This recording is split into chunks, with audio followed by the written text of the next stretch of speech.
miércoles 6 de noviembre de 1985, a las 11:40 de la mañana, un comando del grupo guerrillero M-19 irrumpió violentamente en el Palacio de Justicia de Colombia. Situado en el centro de Santa Fe de Bogotá, a solo 100 metros del Palacio de Nariño, sede del gobierno y residencia del presidente de la República de ese entonces, Belisario Betancur Cuartas. Este es el inicio de uno de los más crueles y violentos episodios de la historia de Colombia, que culminaría 28 horas después, con más de 100 muertos, entre civiles, militares y guerrilleros, 12 desaparecidos y la casi completa destrucción de la sede principal de la justicia en Colombia. 20 años después del holocausto del Palacio de Justicia, muchos hechos sucedidos durante esos 2 días permanecen en la oscuridad y el misterio.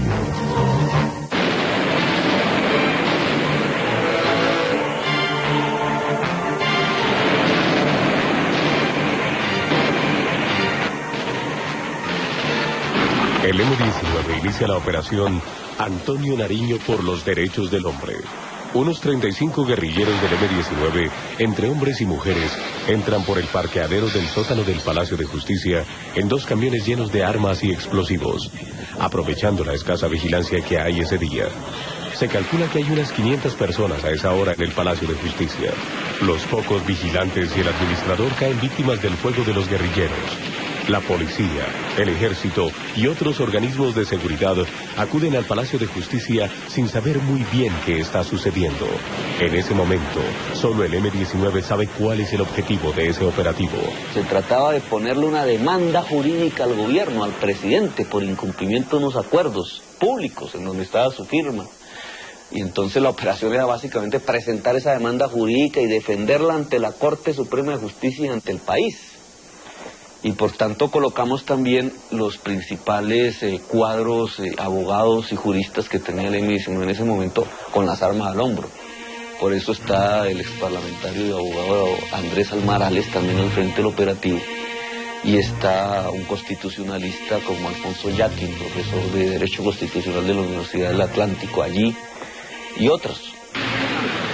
El comando Iván Marino Ospina está bajo las órdenes del guerrillero Luis Otero. El genio de la operación militar, de la idea de poner el Palacio de Nariño y cómo tomar el Palacio de Justicia y cómo tomárselo y cuántos hombres, en qué forma hacer la operación, se debe a Luis Otero, uno de los comandantes de la toma. Luis Otero era un hombre que ya había estado, digamos, en la inteligencia de grandes operaciones del M-19. Él es el que se ideó la idea de la toma de la embajada dominicana. Participó en la operación del Cantón Norte, que se llamó la Operación Colombia, en una operación por medio del cual en el 79, casi en los inicios del M-19, un grupo logró hacer un túnel en la ciudad de Bogotá hasta los almacenes de depósitos de armas del ejército y sacó 5.000 armas.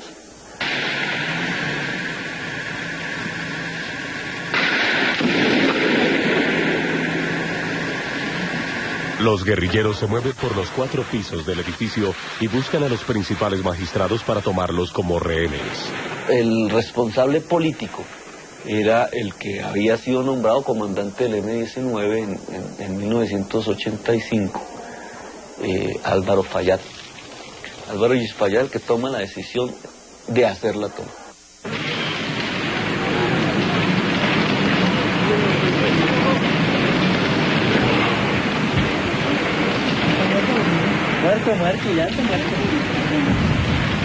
En el Ministerio de Defensa, el coronel Alfonso Plazas Vega, comandante del Grupo Mecanizado de la Escuela de Caballería, recibe una llamada procedente del Palacio de Justicia.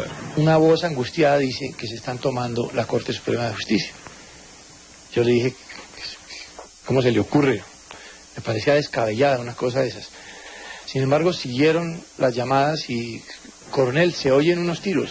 Alerté a la Escuela de Caballería para que formaran de carácter urgente en la plaza de armas porque se estaba presentando un problema muy grave en el centro, en el corazón administrativo de la capital de la República. Había la presunción que el ejército iba a intentar a sangre y fuego retomar el palacio. y por tanto todo el armamento y el equipo de la gente estaba dispuesta hacia mantener la toma. El primer problema consiste en que uno de los 3 grupos no entra por 3 minutos. Ese grupo se salvó. Me fui con 2 vehículos, un vehículo Cascabel, que es el que tiene el cañón de 90 milímetros, y un vehículo Urutú, que es un transporte de personal en el cual teníamos todos los medios de comunicación disponibles entonces. Yo entré a la oficina del general Arias y le dije que salía para la Plaza de Bolívar y que si le propuse, le dije, ¿por qué no nos vamos los 2 al tiempo? Porque nosotros vamos bien custodiados. Me dijo, no, Alfonso, yo me quedo aquí porque yo no voy a moverme hasta que no haya una decisión política.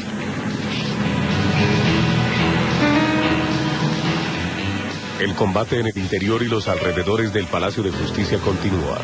Las armas automáticas siguen cobrando víctimas. Varios vehículos blindados de la Escuela de Caballería llegan a la Plaza de Bolívar y se ubican frente a la puerta del Palacio de Justicia. Allí fue donde llegó la segunda orden. El general Arias Cabrales concretamente dio la orden de ingresar al Palacio de Justicia utilizando los vehículos blindados. Y ahí empieza pues ya el acceso. ¿Quién le dio la orden al general Arias Cabrales? El propio presidente de la República lo ha manifestado siempre, que él dio la orden, que él asume la responsabilidad. Fue una decisión difícil de tomar para él.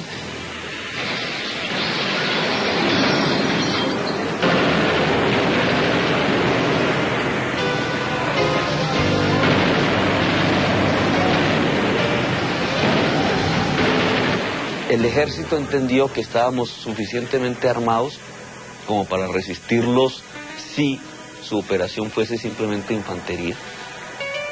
Durante días, semanas, incluso meses.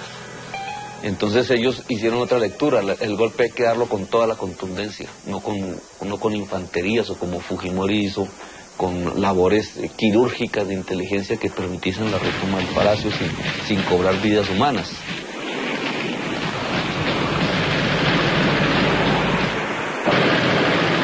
Ellos no calcularon las cosas, no calcularon la reacción de las instituciones armadas. Y aquí viene el segundo problema militar. Los camiones entran a un sótano, la primera parte. Allí se bajan, allí comienza la toma. Pero las armas antitanques se quedan en el sótano. La gente sube a tomarse los pisos superiores. Cuando va a controlar de nuevo las armas antitanques, ya hay un fuego que entra por la puerta e impide que cualquier militante del M-19 pueda recuperar el armamento antitanques.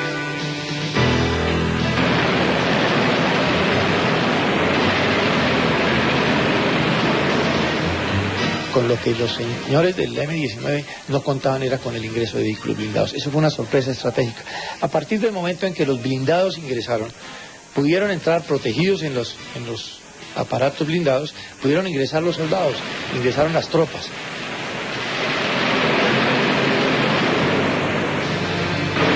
Por eso es tan rápido la retoma y por eso se hace de esa manera. O sea, usted no ve una operación de infantería entrando a tomarse metro por metro el palacio respetando las vidas de los civiles.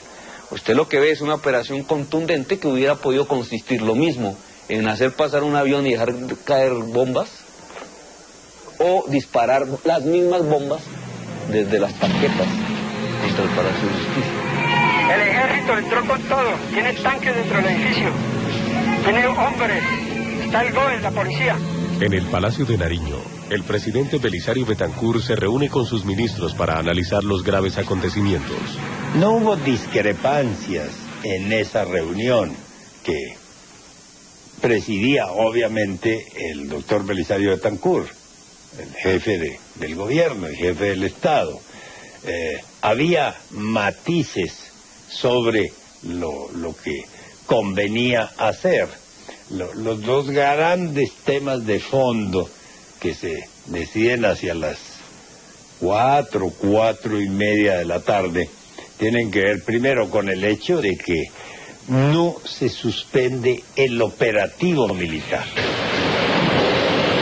Además, esa era la posición de los militares que estaban allí, el ministro de Defensa, que ya había llegado, el director de la policía y otros altos oficiales de las Fuerzas Armadas, que no debía pararse el operativo porque eso era darle ventaja a los guerrilleros que de esa manera consolidaban su dominio sobre el Palacio de Justicia, particularmente sobre los pisos 3º y 4º, que eran los que ellos estaban tomando en ese momento. Varios heridos, víctimas de las ráfagas en el interior del Palacio de Justicia, son evacuados por la Cruz Roja. La fuerza pública tiene que controlar unos conatos de sublevación, de levantamiento popular, que tratan de originarse a pocos metros del Palacio de Justicia, con peligro de saqueos de comercios, de amotinamientos, y seguramente eso era algo que a lo mejor los asaltantes del Palacio de Justicia esperaban que se produjera. Nosotros creíamos, primero, que iba a haber movilizaciones populares, que los militares iban a seguir supeditados al poder civil, que el poder civil no iba a permitir que un poder de la democracia aparente, ¿cierto?, el poder judicial en su cabeza máxima, la Corte Suprema de Justicia, sufriese daños, y que por tanto iba a haber un proceso de negociación real, con X resultados, pero real. Se dialoga con los asaltantes, con los ocupantes del Palacio de Justicia, pero no se negocia. Se dialoga en el sentido de que se les dice, y ese es el mensaje claro que se le envía a las personas que se comunican con ellos telefónicamente, se les respeta su integridad física, obviamente el derecho a la vida, y un juicio que no lo adelantará la justicia penal militar, sino la justicia ordinaria. Pero tienen que devolver el Palacio de Justicia. La respuesta del comando guerrillero es clara. El M-19 no se rinde jamás.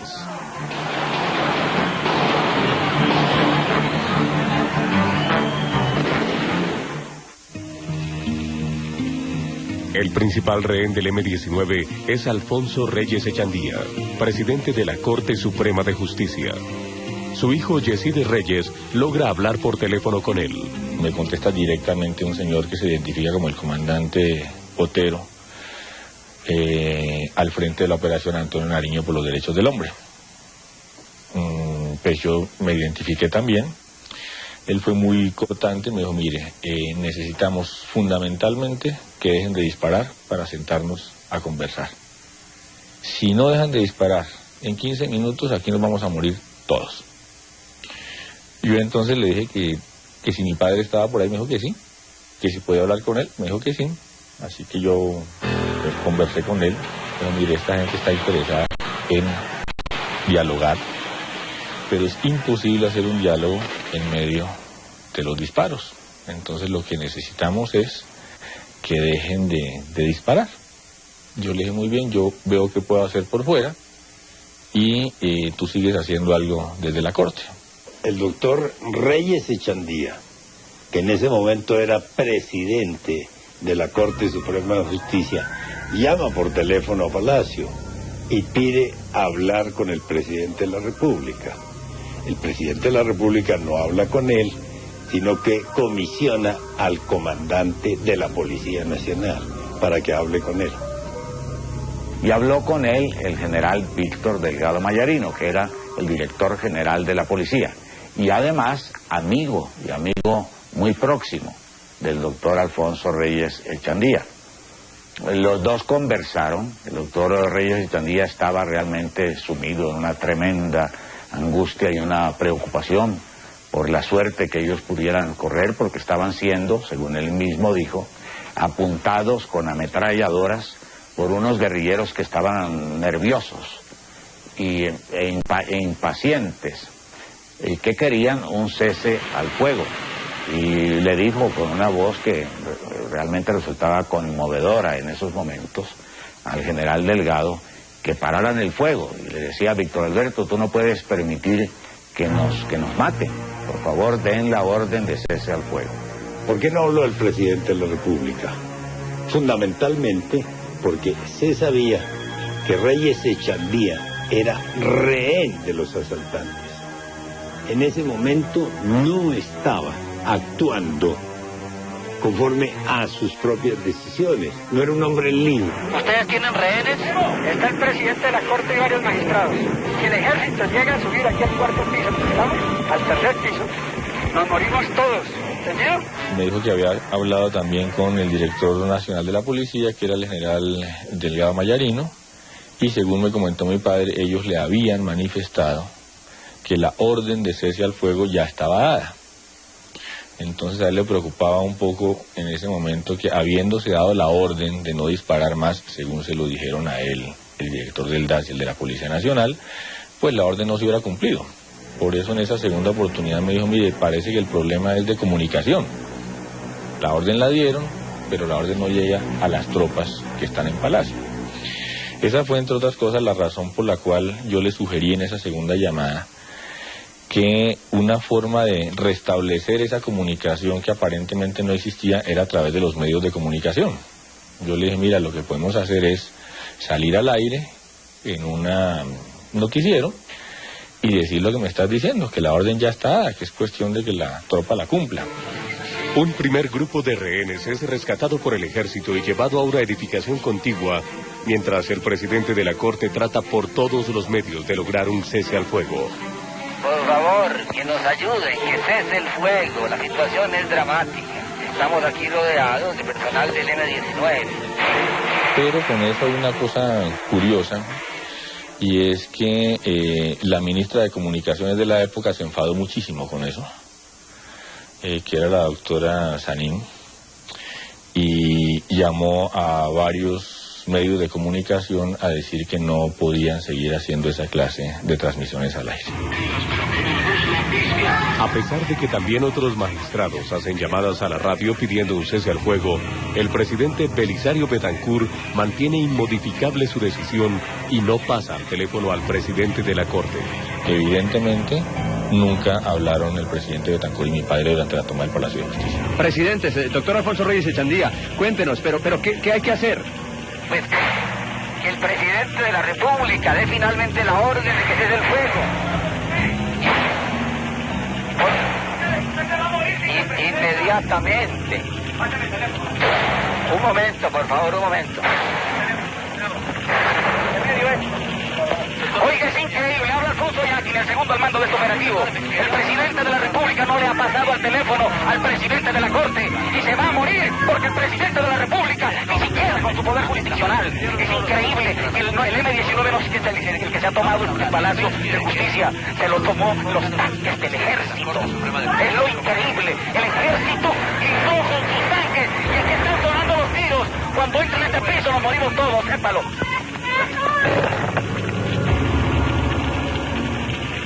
Simultáneamente a este fallido proceso de diálogo, el ejército ha tomado control del sótano y del primer piso del Palacio de Justicia. Los guerrilleros se repliegan hacia el tercer y cuarto piso, donde siguen manteniendo a los principales rehenes.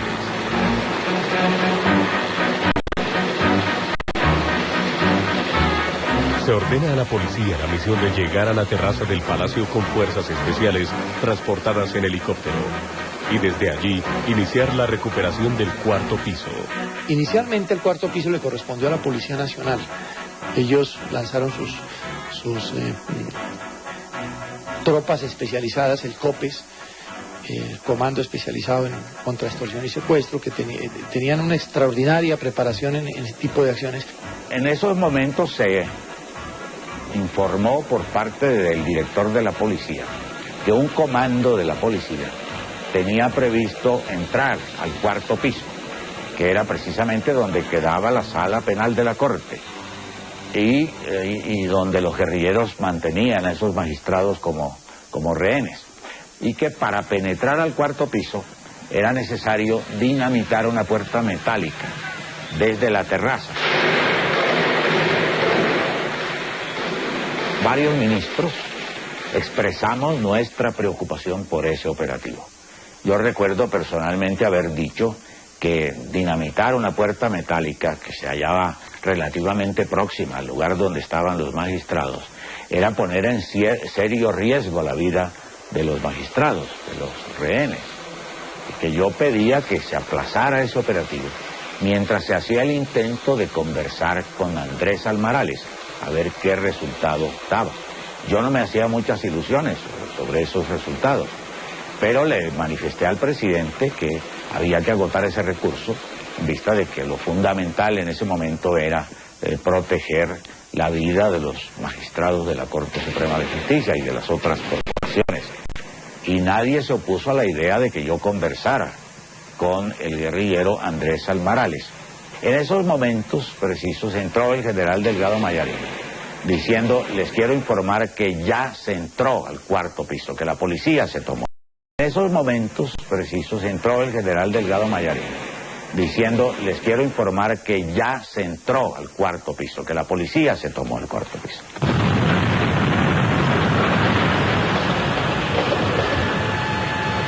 Para mí fue una información sorpresiva, porque yo estaba seguro de que se había acogido la propuesta de que el operativo de entrada de la policía al cuarto piso se debía aplazar.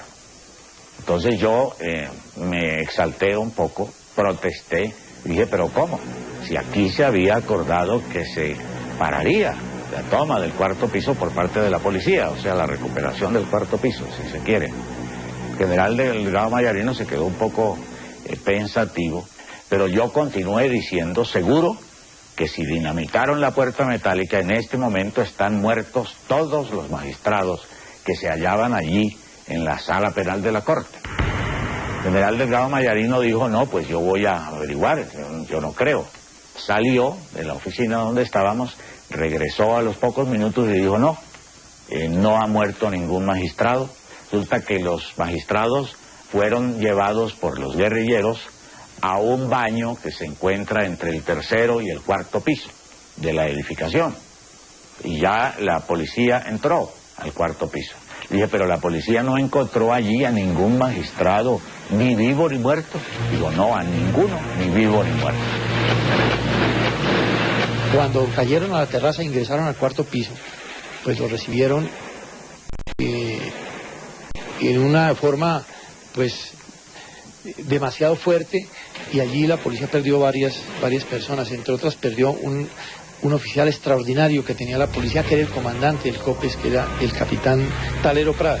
Él entró con su gente, casi todos salieron heridos, y el capitán Talero, y de pronto no tengo precisión, tal vez una o dos personas más, uno o dos agentes más murieron allí. Los momentos posteriores a este operativo no se han aclarado por completo.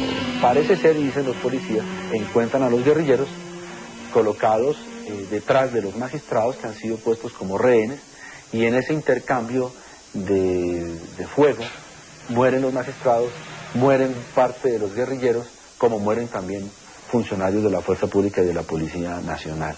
Pues a mí no me presenta ninguna duda el hecho, pues, o la conclusión de que los magistrados murieron en ese momento de la entrada de la policía al cuarto piso, como además lo habíamos advertido que podía ocurrir. El cadáver del presidente de la Corte, de él concretamente, estaba parcialmente consumido por las llamas. Hay casos de otros magistrados que simplemente desaparecieron en medio del incendio, pero en el caso de él era un cadáver reconocible, entiendo, yo no le fui a ver nunca. Y estaba parcialmente consumido por las llamas, lo que me da a entender primero que murió antes del incendio, que fue al comenzar la noche del 6 de noviembre, y desde luego que no pudo ser cierto que el director general de la policía haya hablado con él el miércoles en la mañana, como me lo dijo. Yo su muerte la ubico muy fácilmente el 6 de noviembre. Tuvo que ser en el momento en que la policía se toma el cuarto piso, que es la única explicación para que en su cuerpo haya tenido una bala que no es, eso está claro, de ninguna de las armas utilizadas por la guerrilla, y que puede ser, eso no está tan claro, una de las armas utilizadas por el comando de la policía que se tomó el cuarto piso. Y era absolutamente falsa la versión que había dado el general Delgado Mayarino, en el sentido de que los magistrados habían sido trasladados a un baño entre el tercero y el cuarto piso, o a un baño entre el segundo y el tercero, ahora no recuerdo muy bien. Era falsa, él dijo que lo habían llamado para decirle eso, pues era absolutamente mentirosa la versión, porque los cadáveres de los magistrados de la sala penal y de la sala constitucional fueron encontrados en el cuarto piso. De manera que si ellos hubieran estado en el momento del incendio en el baño que se hallaba entre el segundo y el tercer piso, pues no iban a aparecer después los cadáveres en el piso cuarto, además completamente calcinados. La investigación oficial no aclara nada de lo que sucedió en este momento.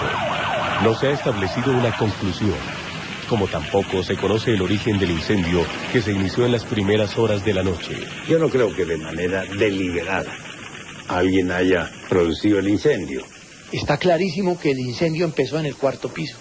O sea que estos señores llegaron a meterle candela a todos los temas que tenían que ver con la extradición de nacionales a los Estados Unidos por el delito de tráfico de narcóticos, que estaban ahí también archivados en ese mismo lugar. Ningún guerrillero a esas alturas es tan estúpido quemarse mismo. Y quemar todos los procesos judiciales que había en uno de los pisos de la Corte Suprema significaba incinerarse la columna guerrillera misma con todos los magistrados dentro. Eso sería un suicidio. Bueno, de acuerdo con la versión de los militares, el incendio fue provocado por los guerrilleros, porque ellos hacían estallar unas bombas, no recuerdo ahora cómo se llaman, que son una especie de bombas incendiarias, y que esas bombas provocaron el incendio. Yo conozco otra versión en el sentido de que fue un obús o un rocket. Vi un enorme incendio que hacía que hacia ese lado no se pudiera escapar. La magnitud del incendio era enorme, ya en ese momento. Ese incendio fue posterior a una tremenda detonación que conmovió las bases del edificio y contribuyó a crear una tremenda incertidumbre que no supimos bien qué era. Y deduzco, por lo que vi, que de esa detonación, que parece que fue un cañonazo, se originó el incendio básicamente en ese tercer piso. Esto nos obligó a salir de allí a mano derecha, dentro del edificio, para tratar de alcanzar las escaleras del edificio que iban a los parqueaderos. A las 8:30, sí, ya de pronto comenzamos a oír el crepitar de las llamas y que decir si oía fue lo que era un verdadero incendio en toda la extensión de la palabra. Entonces nos asomamos desde lejitos a la oficina mía y vimos que ya estaba todo completamente en llamas. A partir de ese momento, no se sabe nada de la suerte del presidente de la Corte, de los magistrados del cuarto piso, de los civiles, ni de los guerrilleros que los tenían como rehenes. Cuando yo creía que la posibilidad que teníamos era la de salir por los parqueaderos, que no podíamos salir. Y no podíamos salir sencillamente porque los guerrilleros no dejaban salir por ese sitio. Allí me di perfecta cuenta de que estábamos, todos los que habíamos sobrevivido al incendio en esa parte, que habíamos ido a esas escaleras, estábamos en manos del M-19.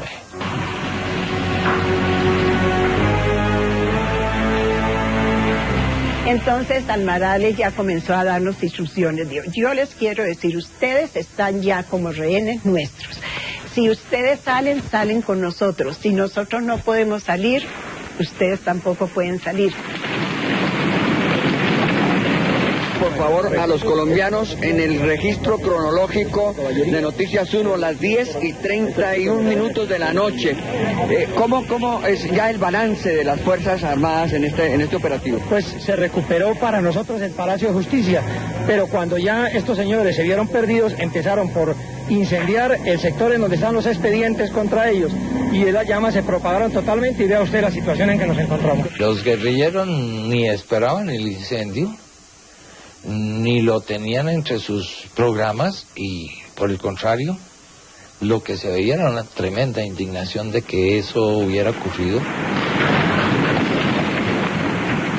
Y esos guerrilleros eran un número bastante escaso, eran básicamente Almarales, quien los comandaba, 3 muchachas. Esos guerrilleros en este momento, incluyendo Almarales, no pasaban de 10 o 12 personas. Algunos estaban heridos y otros no estaban heridos. La recomendación a los guerrilleros que había en ese momento es que ahorraran municiones, y la impresión que tuve personal es que de ese momento en adelante el problema se presentaba a ultranza, porque la toma era perfectamente comprensible, había fracasado.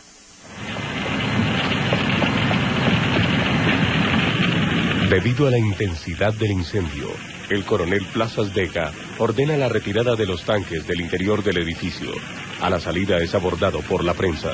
Mantener la democracia, maestro. Aquí no van ellos a asustarnos ni a atentar contra ninguno de los poderes ni contra ninguna de las ramas del poder público. En este momento esto es un atentado contra la rama jurisdiccional y eso hay que dejarlo muy claro, que el ejército está en condiciones de mantener todas las ramas del poder público funcionando porque esto es una democracia y para eso estamos, para hacerla respetar. ¿Y la decisión es darlo de baja a los guerrilleros? Si a mí me disparan, yo contesto el fuego. Yo entré con mis carros, me recibieron a fuego, disparé. No sé. ¿Qué haría usted? Pero el presidente de la Corte Suprema, el doctor Chandía, pidió... No sé, yo no sé quién esté adentro. El fuego es controlado. En el interior permanecen unos 60 rehenes y 10 guerrilleros, mientras el ejército prepara una gran ofensiva que se inicia a las 2 de la mañana. Una de las batallas más tremendas, más espantosas que se libraron allá en ese campo de batalla fue la de las 2 de la mañana, que se echaron yo creo que se valieron las dos partes en contienda de todos los armamentos que se pueden usar en un momento de guerra.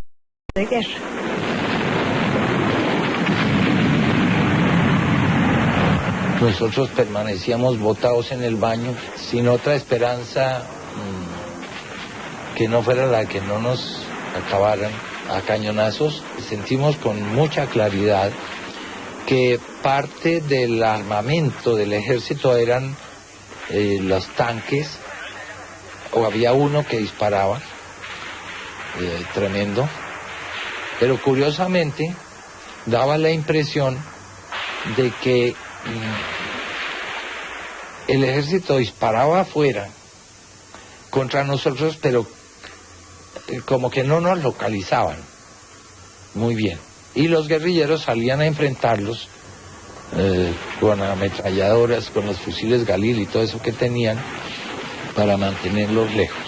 Pasado un cierto tiempo, recomenzaron los combates, pero ya no en otras partes del edificio como los anteriores, sino contra nosotros, los que estábamos en el baño. Fueron combates muy, muy fuertes. Y que terminaron y después hubo un silencio enorme que daba la impresión que en el Palacio de Justicia no quedaba ya nadie, como no fuéramos los que estábamos en ese baño y con ese grupo de guerrilleros.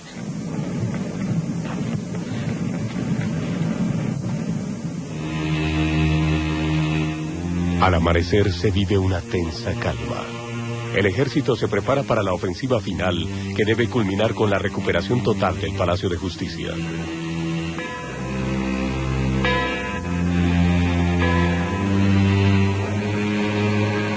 Por ahí a las 5:30 de la mañana entró uno de los guerrilleros con un pequeño transistor y oímos una noticia que decía al país que todos los rehenes habían sido evacuados y que solo quedaban los guerrilleros. Y que por lo mismo el gobierno había ordenado la operación Rastillo. Cuando oímos eso, pues quedamos fríos, sin saber qué decir. Muchos, o algunos momentos antes, algunos de los que estábamos ahí, decían, hagamos algo, llamemos a alguien. Los magistrados que estábamos allí, propiciamos una conversación con Almarales para tratar de buscar que ellos de alguna manera se rindieran y que nosotros les podíamos de alguna manera servir para ese efecto. En el curso de esas conversaciones fue constante la posición de Almarales sobre que el M-19 no se rendía jamás. Al fin se llegó a una solución, que fue enviar a uno de los que estábamos adentro a poner en conocimiento de la gente que ese ataque del ejército estaba dirigido contra muchas personas que no eran guerrilleros. Gritamos varias veces a voz en cuello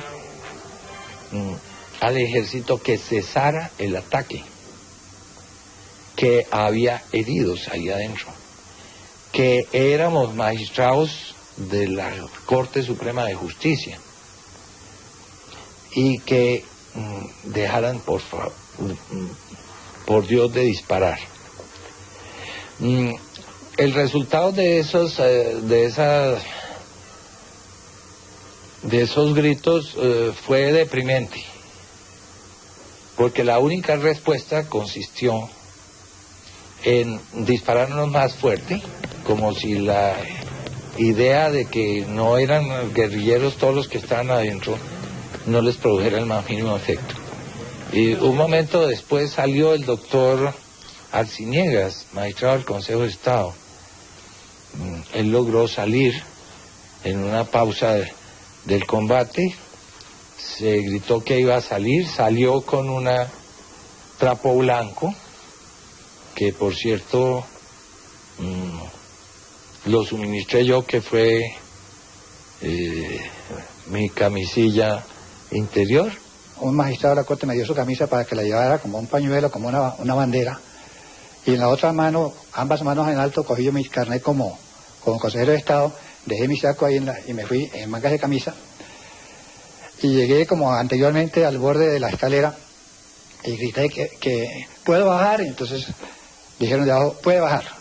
Entonces yo me puse de pie, levanté las dos manos, comencé a bajar peldaño por peldaño, gritando a cada peldaño, voy bajando, no disparen, soy consejero de Estado, no disparen, voy bajando, aquí voy. Pero eso se me hacía como un ciclo, yo bajaba cada peldaño y nunca terminaba, y nadie contestaba. Me cuentan después que oyeron unos balazos y creyeron que me habían matado. Lo cierto es que yo llegué hasta el primer piso y había una pared ahí pues que no me dejaba ver el resto del patio del salón central. Entonces yo grité, ya llegué, ¿ahora qué hago? Entonces me gritaron detrás de la pared, una esquina de la pared, puedes seguir. Y entonces yo seguí despacio también con las manos en alto, y al voltear la escalera vi un grupo de como de 15 soldados que me estaban apuntando todos, apuntándome a mí, y les temblaban las manos de lado a lado. Entonces, pero me dejaron pasar, y había otro recodo, y entonces también pasé ese recodo, y había otro grupo de soldados también apuntándome en la misma forma, y luego me cogió un oficial y me tiró contra la pared, y arrimado a la pared, pues llegué a la parte donde estaban ya los militares. Más tarde me llevaron a la Casa del Florero, fuera del Palacio de Justicia, y ahí me mostraron una cantidad de álbumes con fotografías para que yo identificara a los que estaban arriba como guerrilleros. Fotos de guerrilleros. Yo en realidad no identifiqué a ninguno. Pero entonces les suplicaba yo que por favor suspendieran la Operación Rastrillo, que no era cierta la noticia. Él cuenta que no lo dejaron volver porque le dijeron que era peligroso volver a meterse al Palacio de Justicia. Sin embargo, yo me pregunto, ¿pero peligroso por qué si ya sabían quién era Arciniegas? Que era el que llevaba un mensaje de los señores que estábamos allí adentro como rehenes. Bueno, él no volvió. Ustedes se pueden imaginar cuando ya nos dimos cuenta que él ya no volvía, eso fue espantoso. Ahí sí, en realidad, llegamos a la conclusión de que ya no nos quedaba ni otro camino distinto al de encomendarnos a Dios. Ya han pasado 24 horas desde la irrupción de los guerrilleros en el Palacio de Justicia. El ejército está cada vez más cerca del último reducto guerrillero que tiene en su poder 60 rehenes. El comentario de Almarales es que la salida de Arciniegas no había servido para nada, porque lo que había ocurrido es que el ejército había logrado localizar en dónde estábamos. Y en realidad, de verdad, parece que afinaron la puntería, porque el ejército comenzó a atacar ya muy directamente el sitio donde nosotros nos encontrábamos. Yo creo que esto ya se resuelve en muy corto tiempo, eso esperamos. ¿Cuántos guerrilleros se calcula que tienen adentro? Yo no creo que haya 10. ¿Y de magistrados? No tenemos una información cierta sobre los magistrados. Resultaba inminente un golpe de mano del ejército.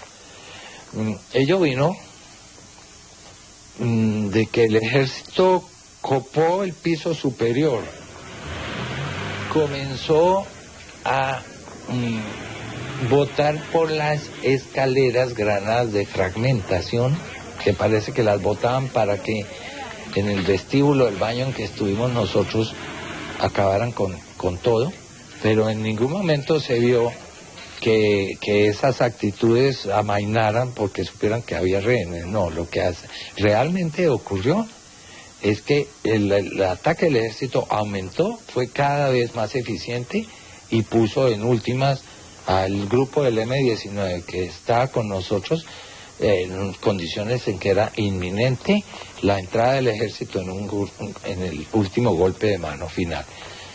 Entrada del ejército que, entre otras cosas, yo suponía que de haber ocurrido, pues nos hubieran matado a todos. Cada momento fue peor y poco a poco condujeron a terminar con el grupo del M-19 que quedaba ahí. Con nosotros en condiciones en que era inminente la entrada del ejército en el último golpe de mano final. Entrada del ejército que, entre otras cosas, yo suponía que de haber ocurrido, pues nos hubieran matado a todos.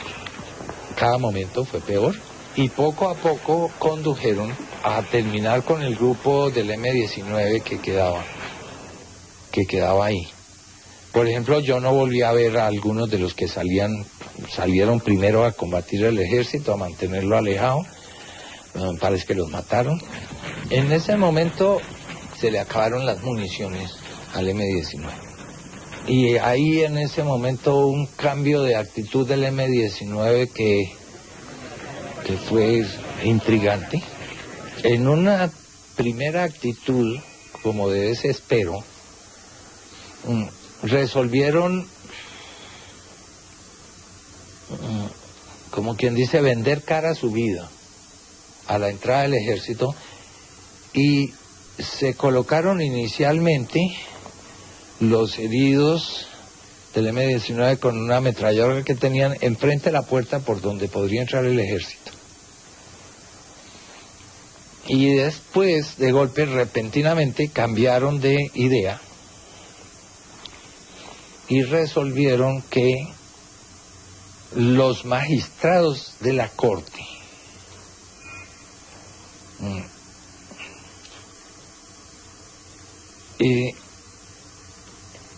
nos hiciéramos enfrente de ellos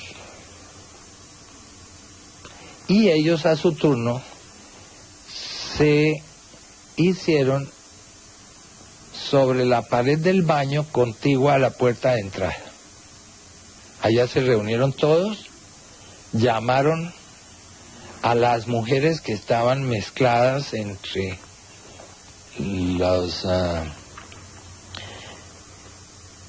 entre todos nosotros para que se hicieran junto con ellos y crearon un grupo todo el grupo de guerrilleros quedó allí y pidieron que los magistrados de la corte, recuerdo yo, nos hiciéramos enfrente de ellos.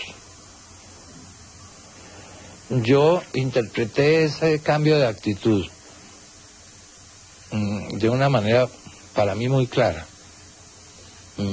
que es que la última cosa que iban a hacer antes de vender cara a su vida era cobrar la vida de los rehenes. Y en ese momento hubo una serie de disparos tremendos. Yo recibí un impacto de medio lado. Sentí un quemón tremendo. Y la idea que eran los guerrilleros los que disparaban hizo que, primero el disparo me tumbó. Yo caí en el suelo, pero me estuve quieto. Absolutamente quieto. Yo pensé, alcancé a pensar dentro de la incertidumbre que es que uno no sabe qué se siente al estar herido de un balazo como me ocurrió a mí, que si me movía nos remataban. La gente que estaba le pedía al Marales que no nos disparara, que nos dejara salir. Y Almarales inicialmente negó la posibilidad de salida, pero después repentinamente dijo, salgan las mujeres. Y acabando de decir eso, repentinamente dijo, salgan los heridos. Logré levantarme, salir cogido de la pared y salir por la puerta del baño a las escaleras. Y Almarales dijo, los que quedamos nos morimos todos. Almarales quedó dentro del baño del tercer piso. A eso de las 3 de la tarde terminaron las acciones. Entramos entonces los comandantes, el general Arias y todos los comandantes allí, y ordenó una revisión del edificio. De modo que se cumplió esa tarea y al final formé la escuela de caballería en la Plaza de Bolívar y le di parte al general Arias Cabrales. El general Arias Cabrales recibió parte. Fue un momento muy emocionante, y de ahí en adelante los momentos fueron muy emocionantes. Durante el desplazamiento de la Plaza de Bolívar hasta el Cantón Norte, hasta la calle 106, el pueblo bogotano se botó sobre las calles. Yo había participado en muchos desfiles del 20 de julio, pero este era un desfile espontáneo, en el cual la gente salía a las calles con pañuelos blancos al paso de las tropas. Hubo un movimiento espontáneo de la gente que salió a batir pañuelos blancos, a avivar al ejército y a solidarizarse con él. De manera que en ese momento fue una situación positiva también para el ejército. 13 magistrados, 23 funcionarios y empleados del Palacio, 11 miembros de la Fuerza Pública, 35 guerrilleros y 30 cadáveres no identificados son los muertos del holocausto del Palacio de Justicia. Además, 12 desaparecidos cuyo paradero después de 20 años sigue siendo un misterio. Estos hechos tienen que ser investigados, porque el gobierno quiere que todo se clarifique, que no haya sobre esto leyendas ni versiones infundadas, sino que se le dé a conocer a la sociedad colombiana qué fue lo que realmente ocurrió en el interior del Palacio de Justicia.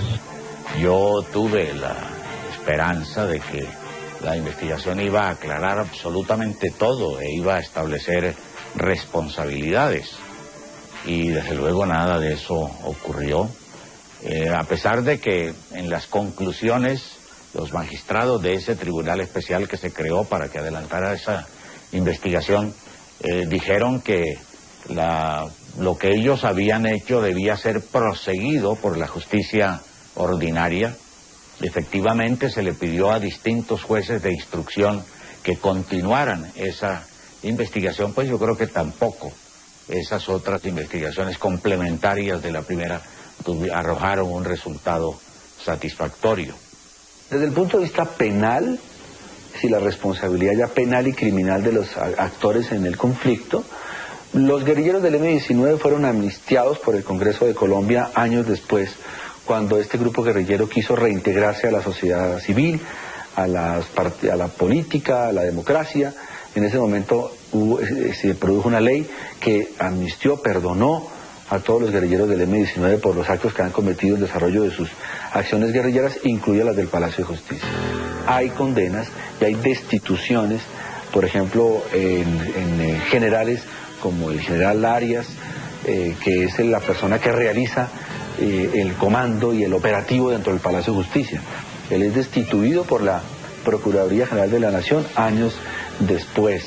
Tuvimos que vivir sometidos durante más de 10 años a unos procesos de carácter penal, de carácter administrativo y de carácter de diferentes motivos y de carácter disciplinario para tener sanciones en las cuales pues simplemente se era alguien más dentro del grupo, porque por encima del comandante de la brigada estaban el comandante del ejército, el comandante general de las fuerzas militares, el ministro de Defensa Nacional y desde luego el presidente de la República, que como él mismo lo manifestó al terminar esta jornada luctuosa el 7 de noviembre en la televisión, él asumió la responsabilidad y de una manera explícita manifestó que en todo momento había mantenido el control y no como se ha querido presentar de que hubo un golpe de Estado temporal en el cual las fuerzas militares asumieron el control y tomaron las decisiones.